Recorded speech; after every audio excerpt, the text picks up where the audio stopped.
East Idaho Newsmakers is brought to you by the Bank of Commerce, your bank of a lifetime. This is East Idaho Newsmakers with Nate Eaton.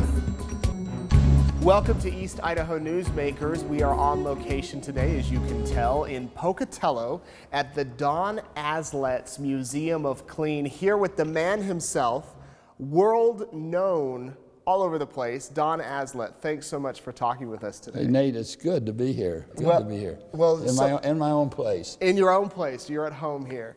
So we're going to talk about the museum. We're going to talk about your career. There's a lot to talk about, but I want to go back to the beginning. Tell me where you were born, where you were raised, and what led you to having this beautiful building. Well, I was born and raised in Twin Falls, Idaho, in a town called Dietrich, Idaho. Our nearest neighbor was like 70 miles on one side, Burley was 30 on the other, Richfield 15 on the others. That's where I was raised. Went to Idaho State University, and I was on my own since 16 years old, so when I got to the university, I had to earn my way through school. So I put an ad in the paper, says, Don Aslett, professional cleaner. And Nate, I hadn't even made my bed before, and anyway, the first call I get was a rug up on 15th Street. I'd never seen a carpet before. We had outhouses when I left home. Wow. I remember Mom used real hot water in her voice, and that's all I knew. And boy, I used 40 gallons of boiling hot water in that carpet, and man, it was a wool carpet. Nate, that thing shrunk away from the wall like that far. Back here, it didn't ruin the grand piano even moved. So you didn't have carpet in your house? No, oh no. And you had an outhouse? Yeah, we had outdoor toilets. Would you say? I was raised in the 30s and 40s, Nate. Would you say you were poor? No, if anybody was rich, we had the best food, all parents home. All my grandparents lived till I was 35. I mean, that's wealth. And so at Idaho State, I hired 1 student, 2 students, 3 students, 4 students, 20, then 100. Basically went through school. I was married. Now we had 5 kids as we were going through school. We bought a home, ran a business, active in church. I played ball for the university 3 years. So I don't have much mercy on kids that can't get through school. I said, work your way, clean toilets all the way. And that's basically what I did. You literally did that? Clean toilets. And then when I graduated, I knew more about cleaning toilets than I did dissecting frogs. So I stayed in the business, and my company, of course, grew to be, I had as many as 9,000 employees once, but we were cleaning in all the states. And we headquartered in Idaho, Pocatello, Idaho. So you're in college, and you said you got up to 100 employees in college. Probably more than that. They were all part-time students. And what were they doing? They were going out cleaning? Yeah, we washed walls in houses because we had the soot from the trains and everything went through until we washed walls, cleaned toilets. Then we started doing commercial building. I got a contract on the first telephone building in the United States that was ever contracted out. It was here in Pocatello. 50 years later, still have that contract in Pocatello. So then we started for the telephone company, and we just gradually moved state to state until we had a large company. Now we clean all over, in about 40 states. I have around 5,000 employees now, so we're still doing it. And we're professional, very good company. Were you making a profit in college? Oh yes, we got through school, paid for family, paid for school and everything, but not big time. I mean, in a business, you never get as big time as people think. It's hard work. And you graduate from ISU? ISU started in 53, graduated in 63, so I wasn't that dumb, but when you're cleaning and have a big family, it takes you a long time to get through. How many children? We have 6 kids. 6 kids. 18 grandkids, 22 grandkids and 9 great-grandkids, so still all doing well. So you graduate and you think, rather than doing something else, I'll do what I did all through school, and that's run your cleaning business. Stayed there and developed it into sophistication. I started helping design buildings to make them cleaner. We started supplies. We just did everything to cut cleaning time and sell the value of clean. And basically that was my whole goal all my life, is to sell the value of clean. That's where the museum came from. I was taking a Boy Scout troop in 1985 to Edison Museum in Detroit, and I saw an old vacuum cleaner, an 100-year-old, and I said, man, snort, that's really good. I'm going to do a museum and clean. So I started collecting stuff in the museum, and I decided to sell where the whole museum is selling the value of clean, Nate. This is not a how-to-clean museum. Paint's better, carpet's better, counters are better. Cleaning is not a big problem anymore. The world has really changed with technology. But being clean, and we're talking about clean arteries, we're talking about clean language, we're talking about clean teeth. Think of that, a better word than clean to solve the problems of the world. Think of that. So that's what the museum is doing. And it's obviously being clean in every aspect of your life. Very good. As you notice when you come to the museum, you'll see a cleaning art room. Art cleans your mind like soap cleans your clothes. You'll see green and plants in here. They clean the air. You'll see music. You'll see a whole dimension.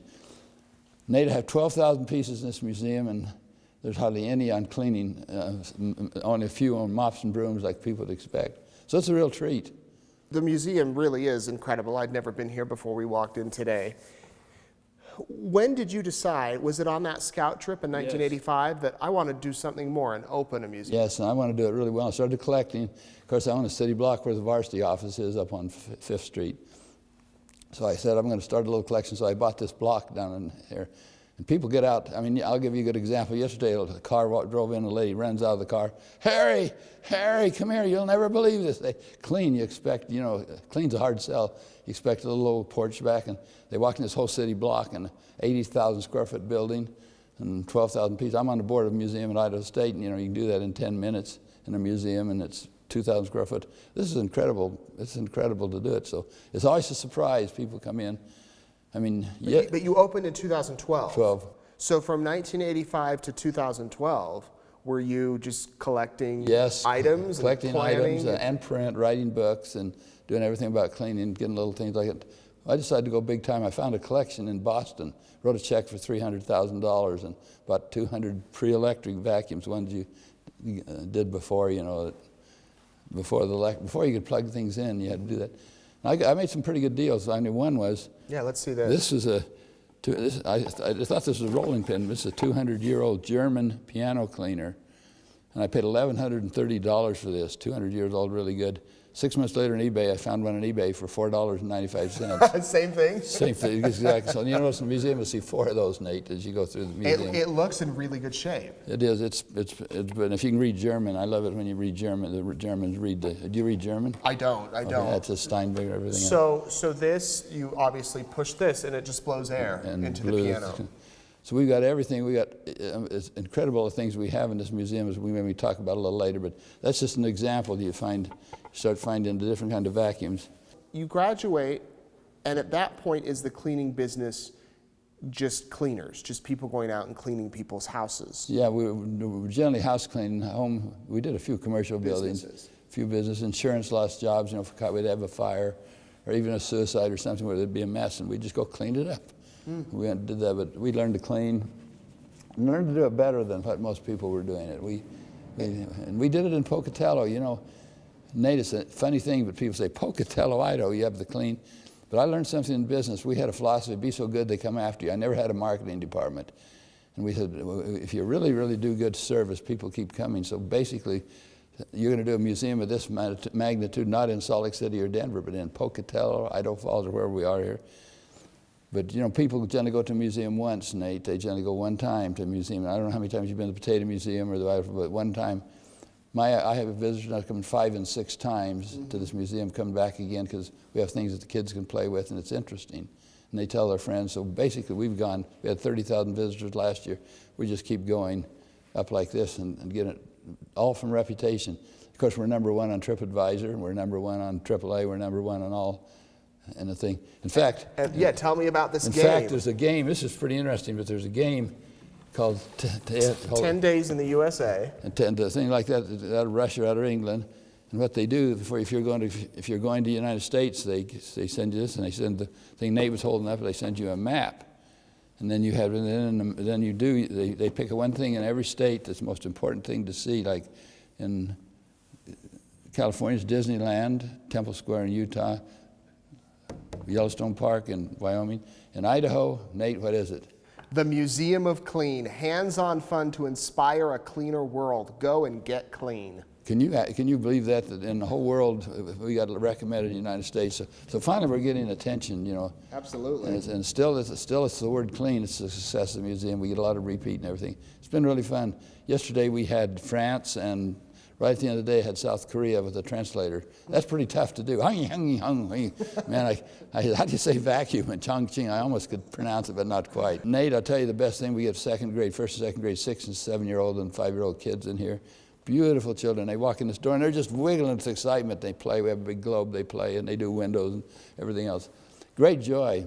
Absolutely. Now, you start off with having your crews go out and clean businesses and homes. At what point do you decide, one, to expand to other states, and two, to expand into the cleaning products? Because we know about your cleaning products that are out there. It's all gradual. You're forced when you're on a job or your hands in the toilet. Progress is forced out of you. You know, people start asking, would you like to do this? I mean, the bell system, basically, we cleaned that floor.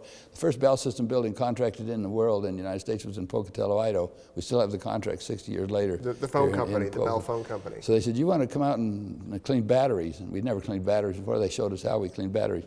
You want to clean, and we just did floors and bathrooms, but then did you want to clean above the equipment? Do you want to clean the roof? They started adding all, and every time they asked us to clean something, they'd train us. We even went out and coded, cleaned lines, lines up, like electrical lines. Only they were phone lines. We even cleaned those things. They showed us how. So that's you kind of get it. So you're out there on jobs realizing, hey, it'd be nice if we could create our own mirror cleaner, our own tub and tile cleaner. Not our own, of course, the stuff's so good. Nate, cleaning has really progressed. Paint is so good now, it lasts 30 years. Carpets are so good that you almost can't stain them. Counters, the chlorine, everything is so good. So the products out on the market are just good, and they're all about the same. I can take 10 of the best products and line them up and get with the owners and take the color out and take the smell out. I'll bet the owners can't pick their own. I mean, products are really good now, and they're safe. We used to have the old butyl cellulose, all in ammonia. I used to use ammonia. I loved it so much I wanted to be baptized in ammonia. But now the cleaners are so mild and so good, and so there's no magic. There's no magic anymore in cleaning. It's just a new world. So we know that your business grew across America, really, right? You said you're in 48 states? We're in about 40 now. We were in all 50 for a while. We had a lot of shopping malls once. The shopping malls have a contract, but they've gone back to the front things again. Technology and society has moved. It's like my books. I've written 40 books, probably next to Hemingway. I'm the biggest bookseller in Idaho, but I sold millions of books. I can't give a book away now. Life, I mean, things have really changed with technology, and same in the cleaning business. Things are just easier to clean and better and more professional. And we're cleaning faster, better, and quicker. Your employees are out across the country cleaning, and how involved are you with that portion of the business now? Well, of course, I was the only employee, and then my wife was the second employee, then two little college kids were the next employees, and gradually we've gotten bigger. Now we've got about 16, 17 stockholders. You know, I have a partner and a couple major, I'm still a major stockholder, but we just gradually started bringing people in and expanding and becoming very professional. There's no miracles in cleaning. It's like people think overnight, you hear all the stories about the rich guys and the business guys, and it's all hard work and takes a long time. And I'm 82 years old, and I still do 12, 14-hour days, and I still have my hand in the toilet. So I'm involved, but I was an entrepreneur. We did things fun and everything else, but now we've switched to more thinking corporate. We have a corporate mentality, because you about have to. Lawsuit, litigation, you know, things have really changed. I imagine that's changed over the years. I'm sure. Slips and falls, if somebody even stubs their toe in a market, they go to Walmart and stub their toe, I'll sue them, you know, and you'll see that all the time. It's scary, it's discouraging, everything, but I have, my company's running well. We have managers and everything else. I go to work every day. I was over there at 7 this morning, 6:30 this morning, at the varsity office, and then I come to the museum and give tours. And we give tours to almost everyone that comes here, which is really good. But it's getting harder as you get bigger. We almost got a monster here, because people say, we want Don to tour or the Brad to tour. So it's, as you know, when you go to the museum, you don't get a tour all the time. By you. Everyone wants you. Well, they do, because, you know, I've had the books. I did 5,200 TV shows like this and presentations, you know, in my life. So our name got around, and you can go almost, Nate, now I'm not saying this boasting, but you can go almost any place in the United States and say Pocatello, Idaho, because that's a different name. Idaho Falls, you hear that in black, but Pocatello sounds really neat. That's where that toilet cleaner lives, you know, the urinal colonel. And his wife, urinal colonel, that's good. Turd herder, or they come with Billy Graham of the Pine Sol set. I get all those. Flush Gordon, you know, my wife is called the Train Queen, but clean is really a hard sell. Have some of the larger companies ever approached you about buying out your company? We get approached a lot, and we still stay in business. I mean, you're right. The investment companies always want to buy things, and we'll roll them over. We listen, but we're still together. Tell me about the books. How do you come up with 40 different topics? I started writing for magazines, and one day I said, I'm going to write a book on cleaning, because it was really hot in about the 60s or 70s. And I wrote a book called Is There Life After Housework? And nobody would publish it. I went to all the publishers. Nobody published it. I self-published. I didn't know much about publishing, but I did it together, and the stupid thing sold. I printed 20,000. I didn't know the average self-published book sells 700. I printed 20,000 books, filled my whole house up and everything. But by some miracle, I was doing seminars. They sold, and a big company called Writer's Digest took my book back east. Their big company. And my book went on a bestseller list. For 10 days, I was ahead of Joy of Sex, and 30 days to a Beautiful Bottom. Everything. And so cleaning, a book about cleaning. And then people started asking me questions. Mr. Aslett, what about my no-wax floor? That's like a no-wash dish, lady. Oh, my dog peed on the carpet. What'll I do? Kill him, and everything else. So I did a book the next year called Do I Dust or Vacuum First? It went on a bestseller list also. So I had 2. So I've sold millions of books, which has been good. And then I just kept writing and writing. I've had 40 now, and I'm working on about 6 more, almost through. About cleaning? Related to cleaning and related to doing stuff faster, better, quicker. I've heard books don't make you a lot of money. I had ones, the first 3 or 4 made me quite a bit of money, but now they don't. Cost you $20,000, $25,000 to put a book out, but I had a business going. But once you hit it, and there's ways to starve to death, an author, an artist, and dancers, and even TV guys. You work really hard, but you don't make the money people think. You always see the movies where the guy's typing all the books up, and he grabs the paper and throws it down. You don't write a book like that. You write a book. I live with this. This goes to bed with me. This goes to church with me. I live with the yellow pad, and I write longhand. And I typed all my 40 books on a manual typewriter, not even electric.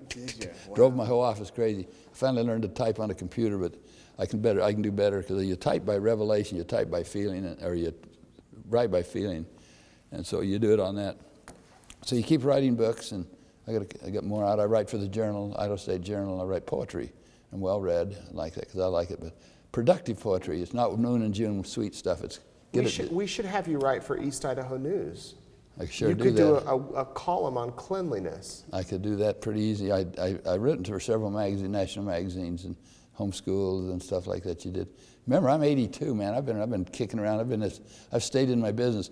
Another real interesting thing, Nate, in this museum you'll see, this is a museum of clean, and you'll see most of the hard thing in museums keep your scope. There's no old horse heads or old guns or old pieces of car. There's some great old antique things, but they're not in here. We have to throw them out. We don't take them. Everything in here relates some way to clean, as you'll see this. All these back here, you'll see the things all back here. Yeah, these are vacuums. All vacuum cleaners. And I had 2 of these. These are all pre-electric. These are 1890s and 1895s. They're all hand pumps, and all not one you stand on back there. And they all do that. And when I had 2 of these, I thought I had the world by the tail. I have 500 now. We have something like nothing in the world. And you got some of the old ones. I got 6 of those. You stand on that like an exercise machine. You go back and forth. Biggest collection of vacuums in the world? Oh, no doubt about it. They're most unique. A lot of people have electrics, but I paid for it. I've put almost $6 million into this building and the stuff, so I paid for it. But I'm old, and what else could you do better with your money or with your time in an area that you know? And I've been in the clean business that long, so who should do it better? And it's become your life. So how does it make you feel when you have people from South Korea or France or even Pocatello who've never been here walk in the doors and you see their eyes light up? That's all life itself. Just like I told you, when those little kids, those busloads of kids come from American Falls or Blackfoot, and they walk in there, they're just wiggling with the delight, and they can't wait to see it, and they can't wait to come back. Yeah, nothing can make you feel better than that. Because I'm not a car person or a food person, or I don't play. I found so much joy, and Nate, you hit it on the head. I found so much joy in work. Cleaning was always fun. Farm was always fun. Doing the hay was fun. Raising cattle, everything was fun.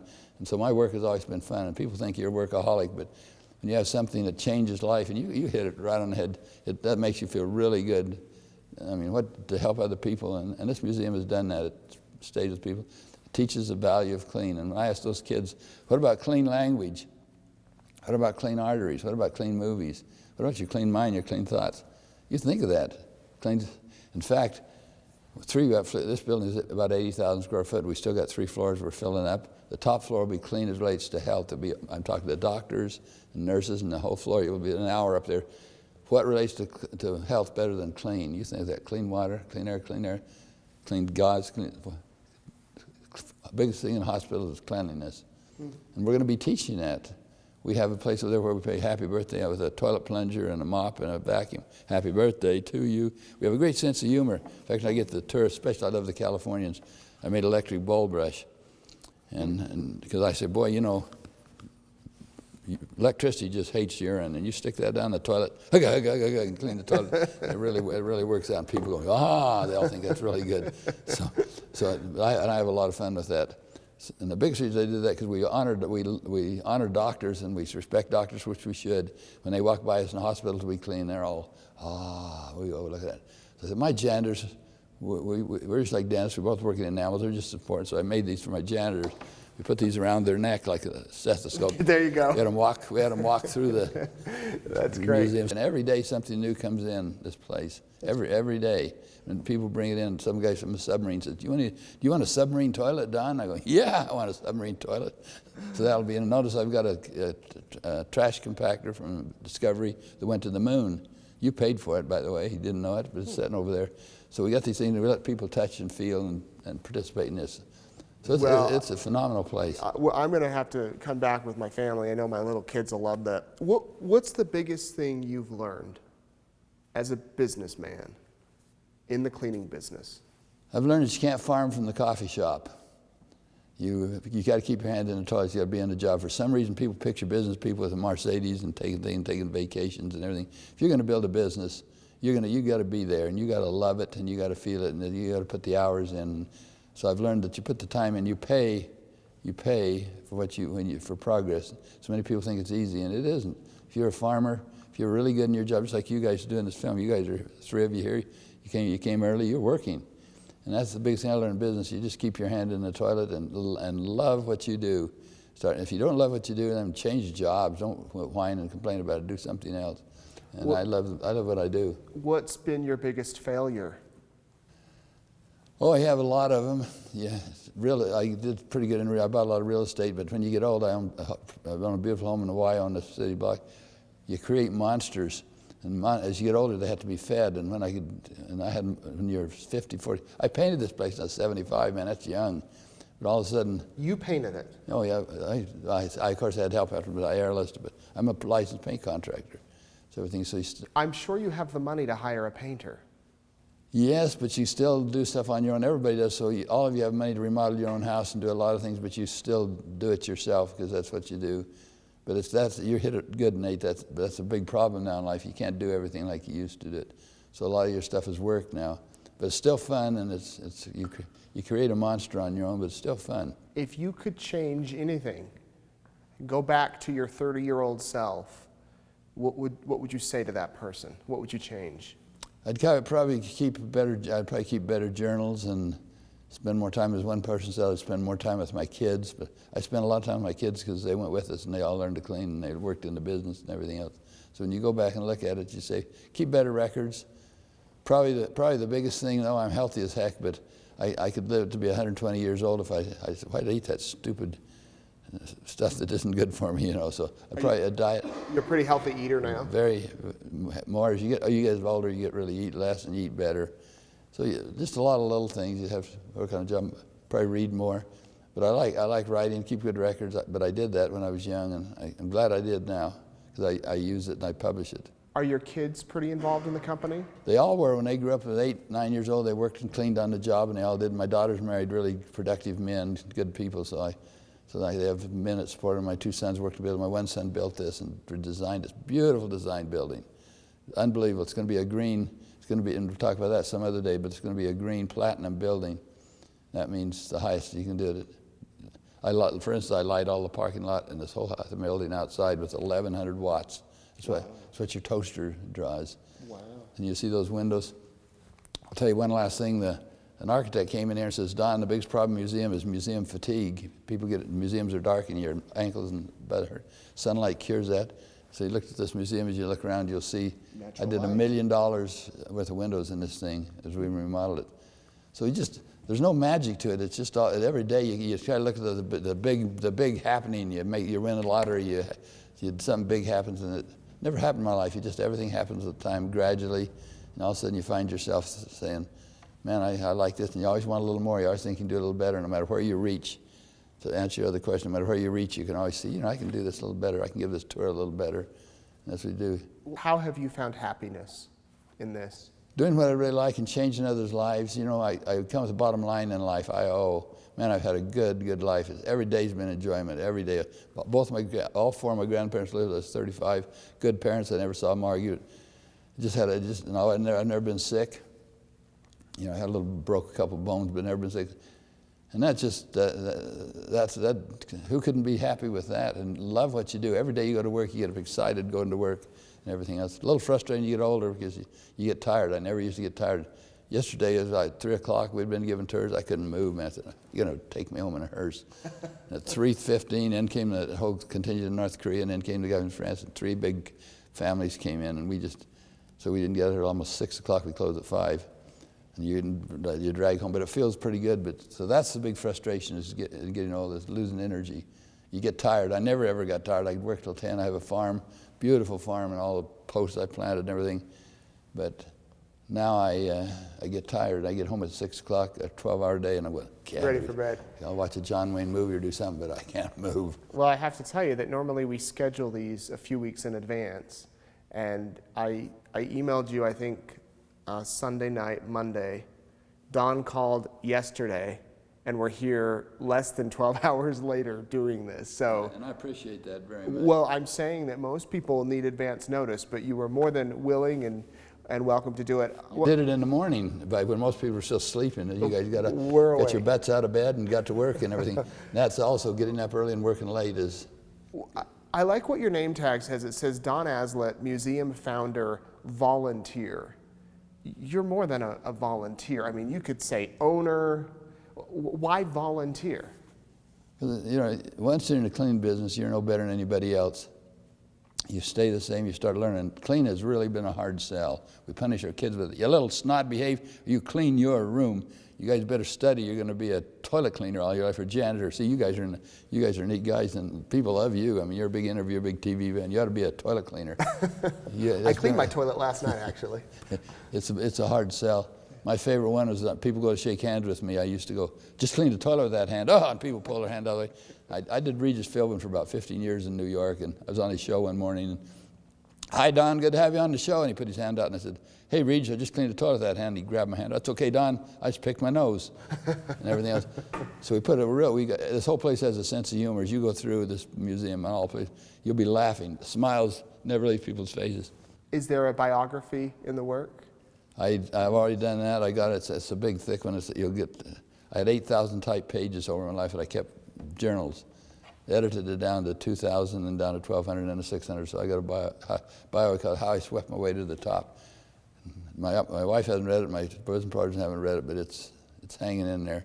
Well, Everybody should write a journal, and you need to write one too. And you camera guys need to do the same thing.